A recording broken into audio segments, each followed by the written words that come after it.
Into the world is a bountiful book. Welcome to Mazecast episode 6. Thank you, Greg. Episode 6, although we actually did do an episode last week, which was after episode 5, but just to Episode 5.5. Yeah, we started a separate numbering scheme that I now swear, but I feel like it's too late to try to work with it. Hopefully, if you watch, these podcasts, then you've watched Visitors in the Maze, episode 01, in which Nellie and Heather, two women who had never read through a maze before, looked through it for the first time, and it was actually pretty amazing how well they did going through that. Kind of reinforces for me that what we really need is new people taking a look at this book and come up with new ideas. And I certainly feel like I've run into a rut a lot of times with rooms. You look at them over and over. Today we've got In that case, if you watching this video right now have never heard of Maze before, you just stumbled across this, we want you to get involved. If you haven't heard about Maze before, you're already tainted, just don't bother. If you've made it this far in our podcast series and have not yet checked out Maze, this might be the time. We've got Beals, Andrew, with us here today. We haven't seen you since what, episode 2 or 3? I don't remember. About a month. I think it was episode 3. Okay. We've got Ben here, who's been here a couple times. Once. That's got us last here in episode 4. Okay. And then regular Maze crew member, Greg.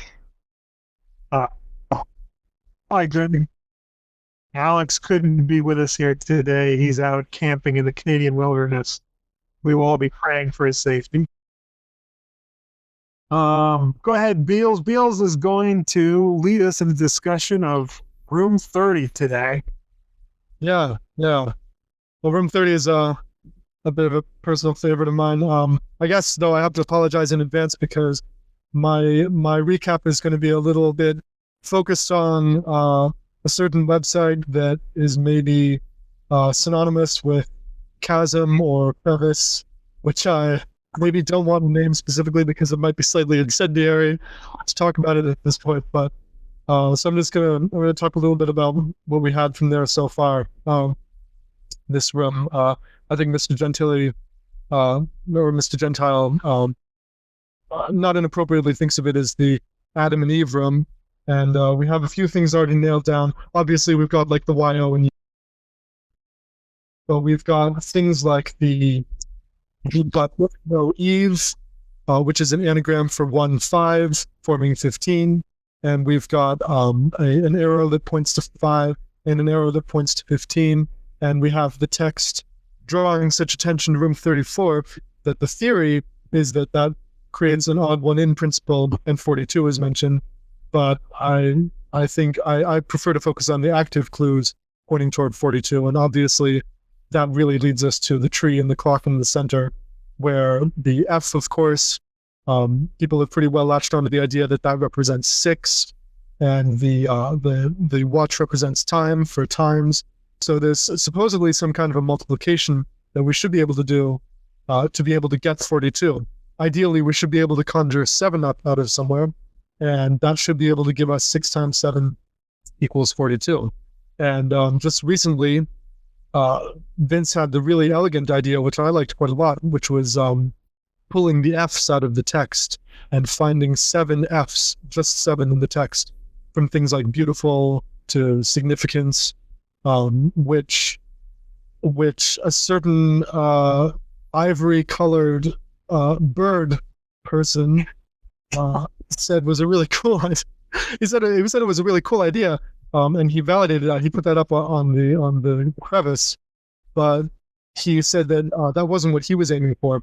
So he had some other. He talked about using some other parts of that riddle. So I think it's pretty obvious what he meant was that he's using the F for the 6. He's using the time somewhere, but we still just have to get the 7 from somewhere. And some ideas have been batted around that haven't seemed to have taken hold. But one thing that I wanted to point out, which was pretty recent, which kind of bothers me a little bit, is that Mr. Gentile pointed out that the dial on the clock points toward 42, and our friend actually said that was correct, but it was part of a larger solution. And this actually kind of bothers me a little bit because it seems like it's inconsistent with the odd one in principle, where, okay, you can say all of these things are pointing to 5 and 15 and 34, but nothing's pointing to 42. Oh, but wait, actually the dial's pointing to 42, and that's useful for another riddle, but it's not. So that seems inconsistent to me, and that's why I kind of don't really like the odd one in solutions for the most part. Obviously, in room 1, it's perfect and it's incontrovertible, but in a lot of these other cases, I feel like I prefer the active clues rather than the sort of passive odd one in clues, and this is kind of why. So I don't know if we want to use the dial. I don't really love the fact that it's pointing to 42, but I guess you could say that, but then you don't really have much of a foundation for the odd one in more. I don't think the odd one in stuff was that strong anyway. I mean, when you say odd one in, but the clues that are pointing to the other doors are not the same, I think that's just kind of a jerry-rigged solution. Yeah, when there are 2 of them going to 15, the 1, 5, and the arrow. Well, the one points to the 15 and 5. There's 1, 5, and 5. Yeah. Okay. So setting the dial aside, I think that we still need to try to focus on, and even not even just for the purposes of that website, but just to satisfy ourselves, because there's got to be a multiplication here. I think we need to try to draw out where the 7 is, and one thing that was suggested, I think, by Mr. Gentile was that you get you add 42 and 34, you get 76, then you multiply 7 by 6 and you get 42. But to that I say that you could just as well add the 4 to 2 and get 6, 3 to 4 and get 7, and multiply those. And in either case, it's kind of, it's underwhelming because it doesn't account for why we wouldn't be using 5 in this. What if you add the 1 and 5? Yeah. Oh, but then you would be out.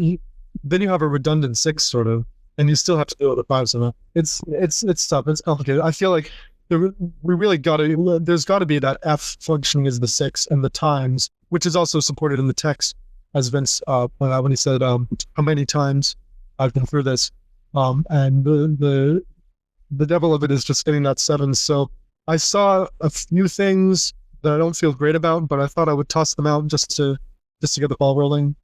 I think that you could sort of make the fallen minute hand into a sort of a half-assed 0-7, using the arrow end as a 7. But I don't really like that weak, but it's there. You could also maybe say that if no Eve has 7 letters, but I don't really like that because there's no indication that that sign should be working together with stuff in the foreground. So that seems kind of arbitrary. Another thing I thought was that you could maybe get kind of a 7 out of the post and the board that are holding up the flat tree. And I thought that was interesting because it could account for why that tree is a wooden or a cardboard standing instead of being an actual tree, because he could just as well have drawn it as an actual tree. Instead, he gave us these extra geometrical shapes that could give us a 7, but that's not so great either. And finally, the last thing I thought of was that the dial, if you do use the dial, if you draw a line upward from the dial, you can kind of divide the apples into 3 and 7. You can partition off the lower left-hand 3 from the other 7. But I don't really like that either, because that gives us a 3 that we kind of have to arbitrarily discard, because there's no reason why we would choose to use the 7 and not the 3 intuitively. So those are just a bunch of weak non-7s that I found in there. So that's pretty much the end of my recap. The O and the U, which we all know, but it may be worth mentioning. The O and the U part of the riddle is a path. in the text where it says Y, O, and U. That gives us the U. And interestingly, spells, it's a no when you turn it upside down. You turn the page upside down. And Didn't either Heather or Nelly spot that? I never spotted that. That's cool. which when Nelly and Heather were going through, they tried to connect that to the if no Eve sign. And I can't really figure out a way that works, but I kind of wanted it to. Like, if no Eve, there's a no, therefore Eve, that kind of thing. Yeah. Yeah. It works if you count Eve with the apples like Nelly did. Yeah. I didn't add the no, which brings you to the sign. Eve connects to the apple because it's the Bible. And then there's alphanumeric substitution all over this room. So you just alphanumerically substitute added the apples. That's a perfectly, I think, reasonable way to get 42. Okay. But Yeah, then that one. application. Yeah, I mean, taking that then still leaves us with the question of what that watch. Well, no, because then the watch could be explicable just through the text. Yeah. But something else interesting about that door 34 is if you go through that door to 34, then in room 34, the door you just come out also has a sign on it that says no. Oh, yeah. Which I don't think helps you in any way, but I think it's an interesting connection. I don't think identifies this as the no room. Yeah. Yeah. It does seem to place more focus on that upside down no. Like it's not just incidental that the U was made lowercase so that it would be an N when you look at it upside down. Yeah, there's a sentence in the text that begins with no matter, which could be your indication that no matters. That was no, how many times?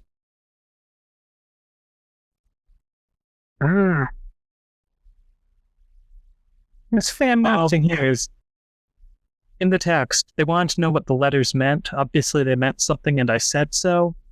That could refer to the O and the U, or it could refer to the letters on the clock. Like, this room has letters in those two places. In the text, the guests go on to say, oh, but why O and U? But when the guide is saying that, obviously they mean something. He could be talking about the letters on the clock. Mm-hmm. And they just misinterpret that. Well, and also he still could be. So he said, the more confused they became, the more I enjoyed it. The they there could also be the letter, which would cue you to do the anagram with the if no, because that's confusing the letter.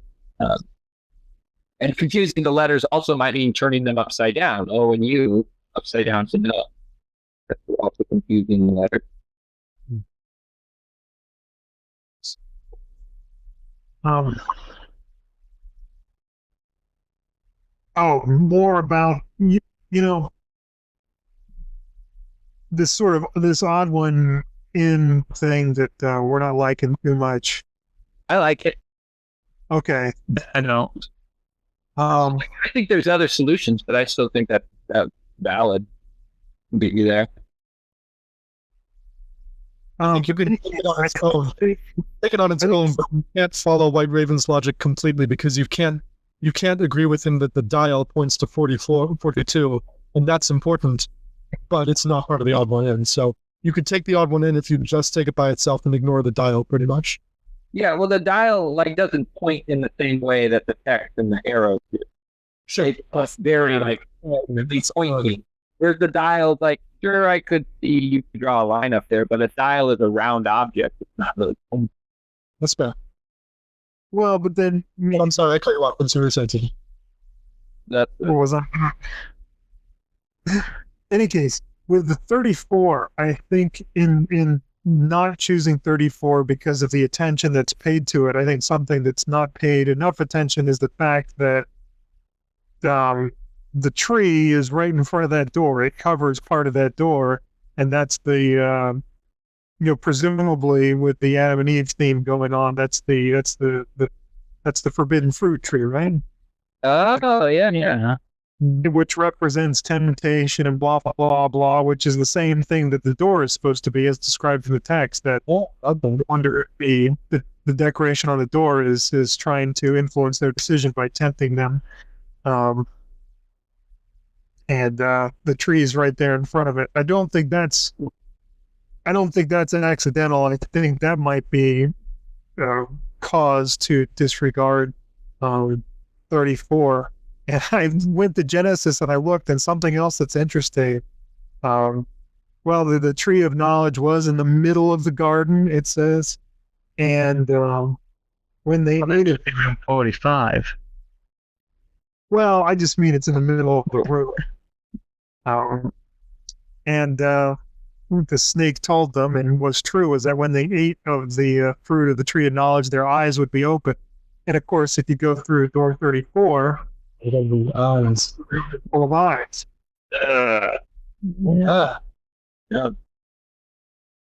Which I can see saying is kind of silly, but on the other hand, like there seems to be a pretty tight connection between those rooms with the no and the no, and with all this focus being paid to the door to 34 with the tree of knowledge there.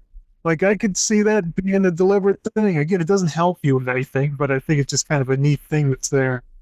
Yeah, I'm noticing more and more reaffirmation, like where once you go through a door, it will kind of tell you something about the choice you made previous getting there. I mean, it's like really kind of third tier stuff or second tier stuff, as Alex might say, but it is there. Like you notice that arrow connection today. There's a lot of, I think, in the fire room, they hurry off the 13, maybe.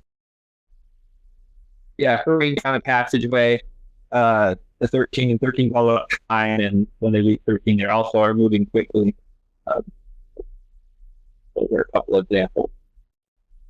But I did know when I was looking at this, a way to unify those three clues that are going to 34, 5, and 15 that distinguishes them from the watch 20 to 42 is just that those, if you accept, this seems bad. If you accept that the arrow that's fallen on the floor is a male symbol and would be associated with Adam, and then you've got the Eve, and then you've got the tree, that those three are all associated with the Genesis myth, but the watch is not. That's pointing at 42. But that's, I guess it's not too far-fetched to me, I guess, to see that as being a male symbol, the circle with the arrow, and to associate that with Adam giving the other things in the room. I don't know, it seems like a little bit of a stretch. I kind of like it. You don't even really have to go as far as saying that the watch points towards the door. You can just say that that's the one that's not indicated. That's more of an odd one in that I kind of like because of the thematic connection. Well, that's when I think the odd one in makes sense is when you've got the same sort of clue indicating all doors except one. Not Like on room 1. Yeah, room 1, or with the devils in room 26. I think the Devils is closer to what you're going for than room 1. Because room 1, you have the one, I mean, two of the words you have to mix around to get to work. So that's a different jump than the word that just says story. Yeah, but they're still all right there. They're in the same same aspect. Yeah. But they're different sorts of clues. I also kind of like associating this with Genesis because it helps illuminate something that I struggle with, which is the final sentence, leaving the room and all that it contained behind us, which seems a little grandiose for a room that's mostly empty. But when you give it this association with Genesis and with creation, it kind of feels a little bit more right. I'm not even sure if that would be intentional, but it helps resolve that kind of strange final sentence. Yeah, I think that all that it contains is something else. So that's why. Well, yeah, that's what I mean, right? The Garden of Eden. Mm-hmm. Yeah, I think it's a more direct clue somewhere. Oh, I think Yeah, I mean, I wish I could think of something more specific to do with that. It does kind of bug me. Yeah, it's a funny wording, and whenever there's funny wording, if you follow it enough, you eventually it points to something. Might be beneficial to start thinking about containment and what can contain what. The letters contain numbers in a way. I did make that facetious suggestion in the Hangout this week, but I wish I had the image to put up on the screen because it just doesn't work without the image. Oh, with that You collected just 7 of the apple. No, well, it's what it is. If you look at the leftmost 4 apples, I guess, you can kind of position them as you can draw a line to make it an upside down 7. Like if you can see, I'm kind of doing this mirror image, so it's going to be weird, but like if you look at this at the bottom of the 7, and that's the top. In other words, if you put it this way, I don't know whether you can. Yeah, there's kind of 2 7s that show up in it now that I'm looking at it upside down. We don't need Can you see Well, yeah, it looks like there are. Well, there are just one. Well, no, I need a second one, like to the left of that 7 and down. Yeah. Yeah, I mean, And that's what, then there's 2 apples that are left out of those 7. to me, what makes that so worthless is that it is so easy to draw 7s in there. You can draw 7s all over the place. You stick a bunch of apples on a tree, just by drawing a straight line and then sticking it out. And that particular 7 I drew this fall sort of on the line between the stopwatch and the 42. But you have to be kind of careful about where you draw your lines, not to suck in additional apples. But I feel like the arrangement of those apples is going to be something. Yeah. Do you think they're arrowed at all?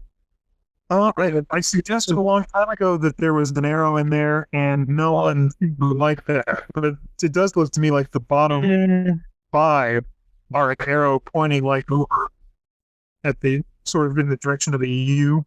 Yeah, I just wonder what's pointing to. If you compare that to 40, you know how the nails stick sign and point? Kind of similar. Yeah, that's very simple. I don't know what it does for us. Yeah, I know. I was saying, what? It would be cool if you could do something with the upper 5 as well.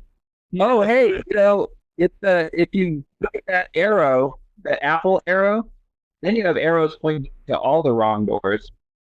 And you have a more unified odd one in. And if you are connecting the tree to 34 anyway, you have that. It just looks more like it's pointing to 5. I mean, you could say that It does look like that, but it made their thing where how you actually are your perspective. You can't like look at the room with perspective. You can't think about the perspective of the room. You have to look at it as a 2-dimensional image. Yeah. So that it is actually pointing directly at 34. Well, I don't know. Even looking at it as a flat image, if you trace the path of that arrow, it does go to door to 5. Yeah, I mean, the arrow would have to go straight up to hit 34 without hitting 5. Well, no, he's not saying it hits the number 34. No, it goes through the entryway. Yeah. Right, but On its way to 5. In order for it to hit 34 and not 5, it would essentially have to go up, because otherwise it's going to pass through 34 and go to 5. And, I mean, it hits 15 too. Right. But the other arrows, I mean, they're pointed sort of at the bottom of the doors as well. I don't think it's far-fetched to say that that's a third arrow pointing at 34. I don't remember whether that was my initial purpose in identifying that arrow or not. I don't remember exactly how I tried to use that arrow. I thought you had it going 5. Maybe I did. I don't recall now. No one liked it. I gave up. Sorry. Have we mentioned so far the possible double meaning of Adam here? As an apple? Yeah, Actually, Gentile got that. Yeah, that's Gentile's bag. yeah, and I think that may be legitimate. I Although think that's the kind of thing that Manson would do. I don't know exactly what we would be told to add. I know we've got the Well, we're not being told what to add. That's the problem. Well, if you're looking at Adam, the missing parts are even apple, so that's what you would add. Yeah, you can add those. You can add the letters O, U, and F, and that gets you your solution.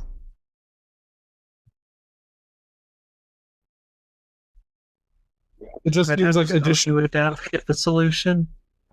Yeah, that's Numeric values of those letters together make 42. Yeah. the first room I actually solved on my own, and that was my solution. It was O, U, and F before I hit the internet or anything. The only time I ever got a room right. But apparently not the right solution, I guess, but it still worked. I don't know. I kind of like that one. I did a lot of alphanumeric coding. Well, I mean, not a lot. I did some like back when John Bailey's site was active, and then over time I thought, this is just something that happens. You got rooms that are full of letters and clues and stuff, and if you code enough of it, stuff's going to come together. But I don't know. The more I see of it, I wonder if there was some. What if there was some way that we could model how many of those were likely to arise by chance? what are the odds that these exact letters would appear in this order on page 30 of a book that has 45 rooms in it that's authored by a man whose initials are CM and was published in 1985? That's the question. Million to one. That's, yeah, clearly intentional. And the alphanumeric thing works in so many different ways in this room that I think it's got to be intentional. And probably if you're constructing this puzzle, you would admire the beauty of that construction to be able to get so many, like maybe make it a personal challenge, see how many different ways you can take that many letters and make them add up to 42 or multiply to 40. Well, no, I mean, the thing is, The more distinct solutions we find, the more likely I think it is that a lot of them are made up. I am kind of that concerned too. Like when you've got a lot of numbers that you can throw around and keep adding them in different ways to get the solution. I don't know that means it was all deliberately planned. But I would know. I mean, it's not like when he's making the book, he had to like set up all the connections and rooms and then go back and find out clues. He could have known he wanted this to be O and U so that the text could say Y, O, and U. And then, figure out what other puzzles he wants to do, and then pick the number that's going to go over the door based on what that stuff went up to. You know what I mean? Right. Like, it's not like he just had to be some crazy guy, crazy genius. It's at 42. Let's see. Wait a minute. The O and U and Yeah, he probably did the O and U first, but I think the other ones, I think they're intentional. I think there's a reason he chose F. He intended that. I think the E plus the apples was intentional as well. Well, I think he did pick the F, but I think we're supposed to find a 7 somewhere and make it 6 times 7. Yeah, I think that's a step. I think a lot of these letters can be used in multiple ways in this one. I don't think that's an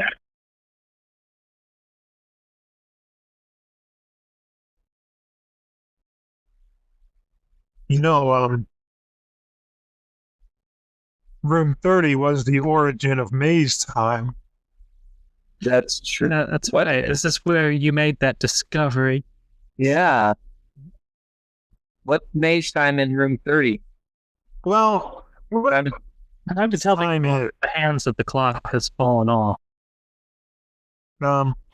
And this is what I was hoping Gentile could be here when we talked about room 30 so that he could explain Maze Time, because I don't totally understand everywhere that he went with it.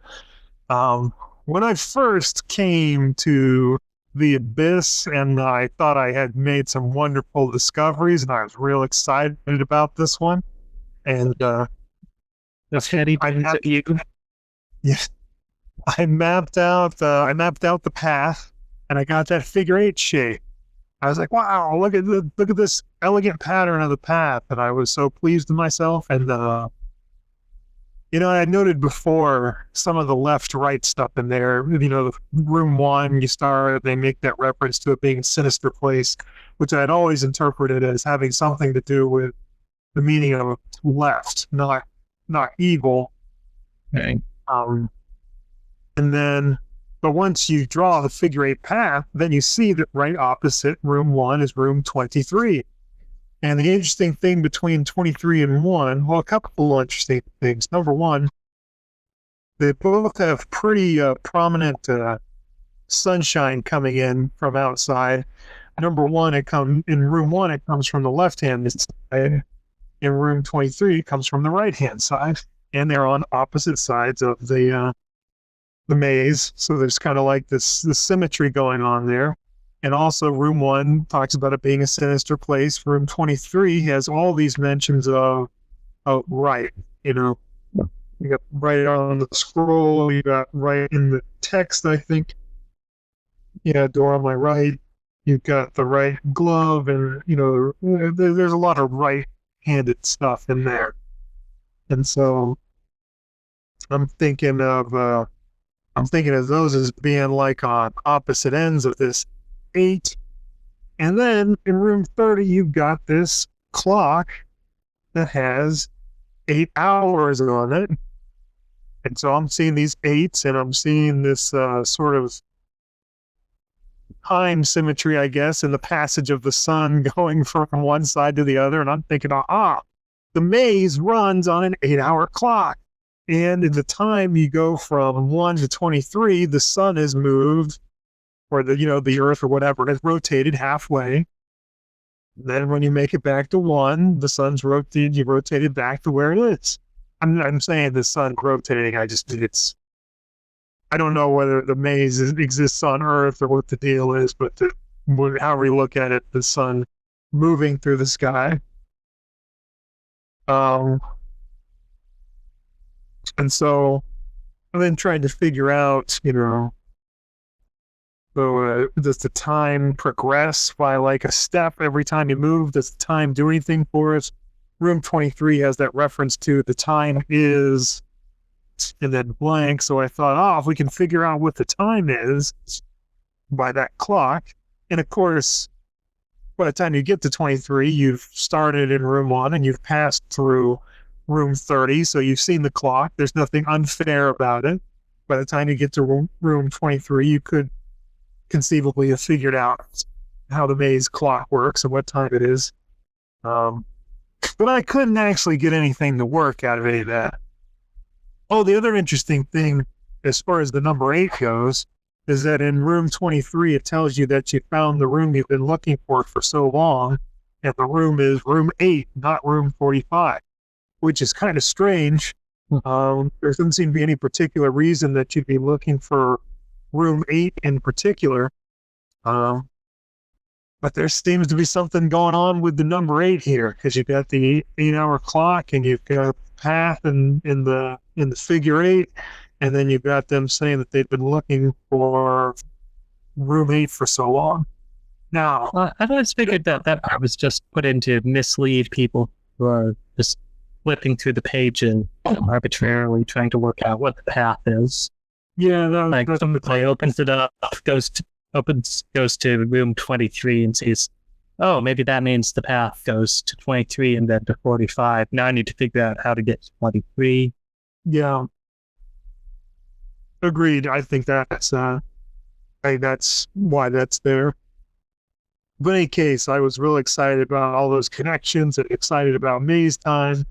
And Dave Gentile joined the site about the same time I did, but he took it a lot farther than I did. He still, he says he's gotten a lot of results from maze time, but I don't really know how it works.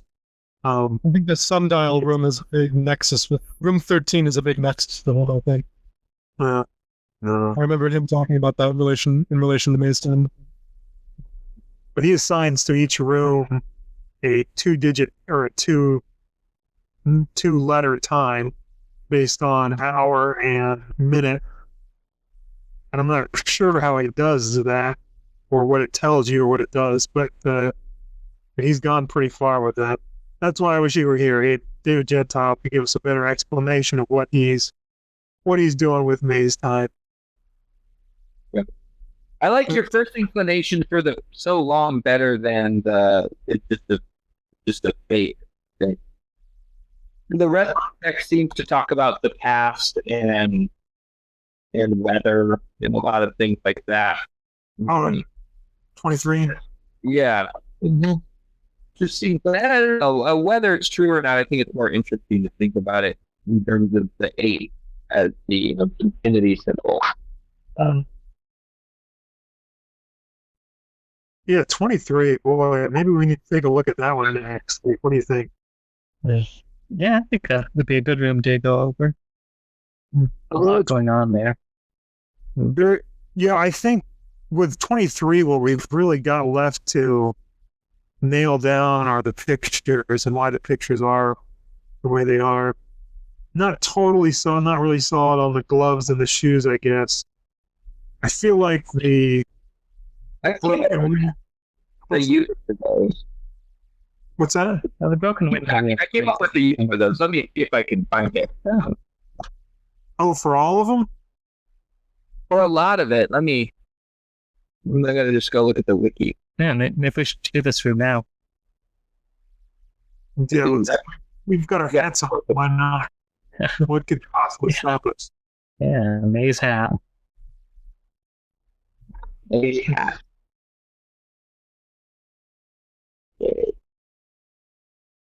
But it's I certainly feel like it's a room that's like adequately solved. Like if I didn't know the answer, but I was looking at room 23, I think I would feel confident that 8 was the answer based on the correspondence between the window panes and the door and the Ten Commandment there.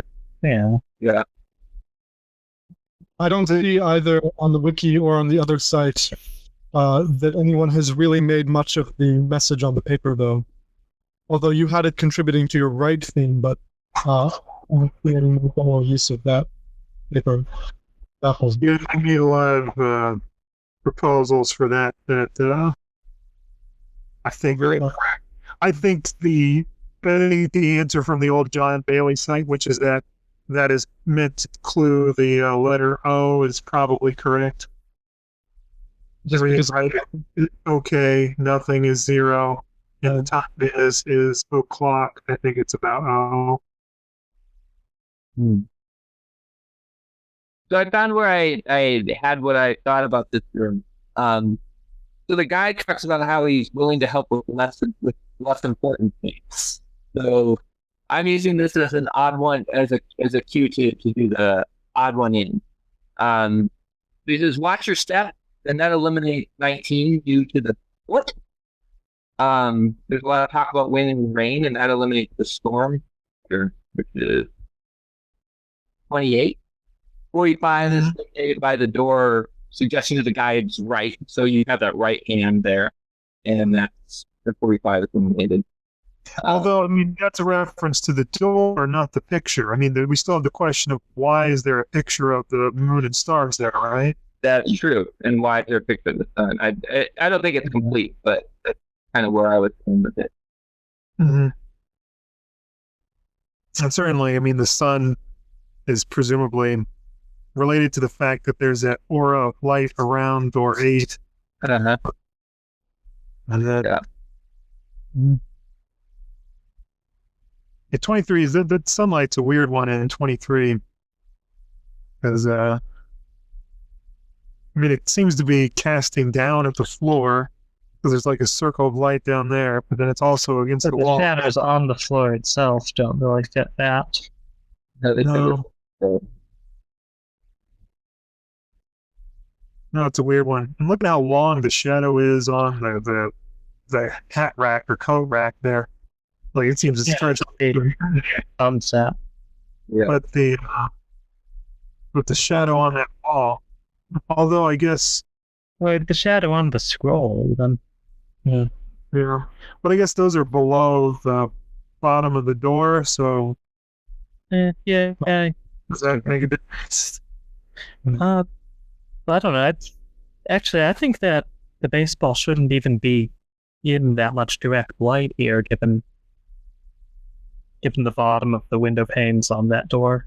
Uh-huh. Like, if the sunlight is coming in almost horizontal, then I would think that the door itself would be casting more of a shadow that we would see.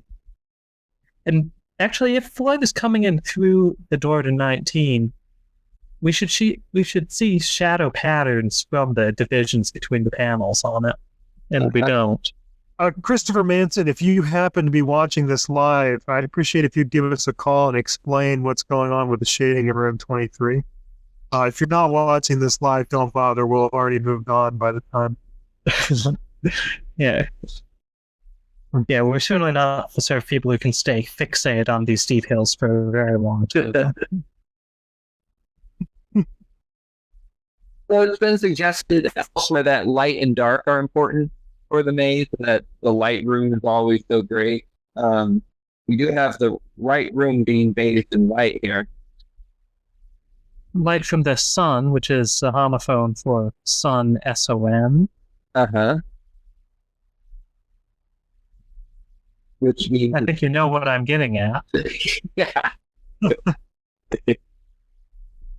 Yeah, is there any room where the light doesn't work in our favor? Because I know we have the room where we have the sun. We have room 3 where we have the sun on the right door, and we have the room with the snakes and the bushes, and the horrible unidentifiable bird where the light. I really like that reason solution where the light works for that one, and we have the H room where that works as well. Is there any room where the light doesn't guide us? Room what? I think so. In room 15, is room 30 the right one to go to from there? I'm sorry, which room? In room 15, sun is written on one of the doors. Is that the right door to go through from 15? Yeah. Oh, okay. That's not a counter example. No, that's what I was talking about with the H room, because we do have the light. All right. The light of the shadow. 37 is the right one, isn't it? Yeah. Yeah, 37, not 30. And room 12. The light acts as a solution for us in that room. Room 12, where you go down the ladder instead of going to the door outside. Yeah, yeah, I guess so. Yeah, that's not always true. If we think that is outside, which I guess it probably. In 12, I think it is. Yeah, because 21 is Yeah, but what about the room going primarily as winding?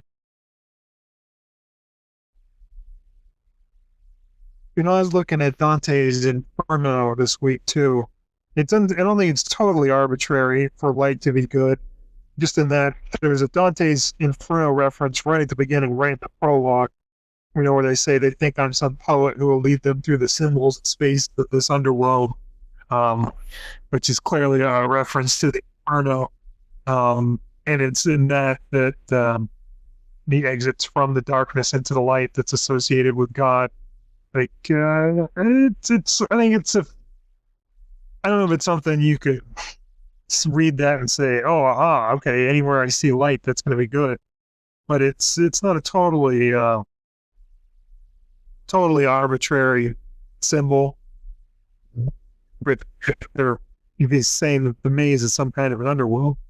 Now, room 1, might be an exception right off the bat, though, because you've got the sun shining on 2 wrong doors. Although, I guess, as I've suggested, that does actually provide a clue to the correct door. And the sunbeam itself in room 1, the sunbeam encapsulates the cup on the door of room 26. It barely touches the other symbol. But you know, it works, I guess, if we read it pretty broadly, where sometimes the fact that it's light that does it, or it somehow clues to the correct door that light's good. Sometimes light's bad. Room 10, you know, there's a lot of light coming out of room 14, and you don't want to go to 14. Ooh. There's more light coming out of 14 than 41 because both doors are open to 14. Boy, we're just going all over the maze here. Yeah, in room 4, the light comes from the wall with the door to 11 on it. Yeah, Right. that's artificial light. That's not sunlight. Well, there's a picture of the sun. Yeah. Yeah, but the light is coming from the sun. It's just a foolish thing. Pay it no attention.